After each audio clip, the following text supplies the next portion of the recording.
네, 오늘은 최근에 변경된 도로교통법 그리고 앞으로 변경될 도로교통법에 대해서 알아보도록 하겠습니다. 최근 4월 20일에 개정이 되어서 시행되고 있는 내용부터 살펴보도록 하겠습니다. 이면도로에서의 보행자 보호라고 보시면 되겠는데요.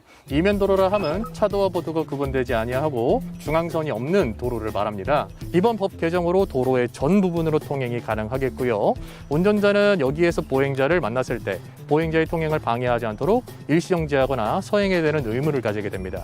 그래서 이를 위반하게 되는 경우에는 승용차 기준으로 범칙금 4만 원, 벌점 10점이 부과가 되겠고요. 어린이 보호구역, 노인 보호구역, 장애인 보호구역과 같은 특별보호구역에서는 이 벌칙이 2배로 적용될 수 있기 때문에 주의하셔야 되겠습니다. 보행자라 함은 길을 걷는 사람이라고 정의할 수 있을 텐데요.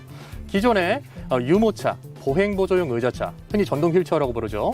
여기에 더해서 너비 1m를 넘지 않는 동력이 없는 손수레, 노약자용 보행기, 그리고 어린이용 놀이기구 그런 것들이 보행자의 범위에 추가가 됐습니다. 이렇게 얘기를 듣다 보니까 보행자의 안전이 굉장히 중요시된 것 같습니다. 그렇습니다. 최근 10년의 통계를 살펴보면은 이 교통사고 사망자 중에 약 40%가 보행자 사망자인 것으로 나타났습니다. 보행자의 안전을 지킴으로써 결국에는 우리 모두의 안전을 지키는 일이기 때문에 최근에 이 도로교통법 개정이 보행자의 안전과 관련되어서 일어나는 경우가 많이 있습니다. 그 외에도 겨우 개정된 것들은 또 어떤 것들이 있을까요? 첫 번째 내용은 보행자 우선도로 내용입니다. 보행자의 통행이 차마의 통행에 우선이 되는 도로라고 보시면 될 텐데요. 보행자는 도로의 전 부분을 통행할 수 있고요.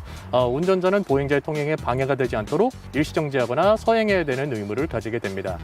두 번째로는 도로가 아닌 곳에서도 보행자를 보호해야 되겠습니다. 흔히 도로가 아닌 곳으로 분류가 되곤 하는 아파트 단지 내 도로라든지 아니면 대학교 구내 도로에서도 보행자를 보호해야 되는 의무가 추가되겠습니다. 그리고 또 횡단보도에서도 주의해야 될 점들이 많이 생겼다고 들었어요. 횡단보도 보행자 보호 의무 대상이 확대가 됐는데요. 횡단보도를 통행하고 있는 보행자가 보호 대상이었습니다. 7월 12일부터는 횡단보도로 통행하려고 하는 보행자까지 보호 대상에 포함이 되거든요. 정지선이 있으면 정지선 전에 일시정지해서 보행자의 통행을 방해하면 안 되겠고요. 만약에 이것을 위반하게 되는 경우에는 승용차 기준으로 범칙금 6만 원, 벌점 10점이 부과되겠습니다. 한 가지 더 기억하셔야 되는 것은 바로 이 보험료 할증에 관한 내용인데요. 올해 1월 1일자부터 이 횡단보도 보행자 보호 위반으로 단속이 되신 분들은 2회에서 3회 위반했을 경우에 5% 할증, 그리고 4회 이상 위반하는 경우에는 10% 할증이 되기 때문에 이 부분도 참고하셔야 되겠습니다. 횡단보도 앞에서 정지를 하고 있는데 뒤차가 신호를 보내는 경우가 있거든요. 절대로 그래서 안 되겠네요. 그렇습니다. 네. 바뀐 법에 따라서 횡단보도로 통행하고 있는 보행자를 보호하기 위해서 일시정지를 하고 있는 중인데 빨리 가라면서 경운기를 올리는 경우가 있겠죠. 이런 경우에는 정당한 사유 없이 경운기를 올린 것에 해당하기 때문에 도로교통법 제48조 안전운전 의무 불이행에 해당할 수가 있겠고요. 또 이런 경우도 있습니다. 계속해서 경운기를 반복해서 올리거나 창문을 열고 소리를 치면서 다른 운전자들을 위협하는 경우, 이런 경우에는 심하면 도로교통법 제46조의 3 난폭 운전에 해당할 수 있기 때문에 정말 주의하셔야 되겠습니다.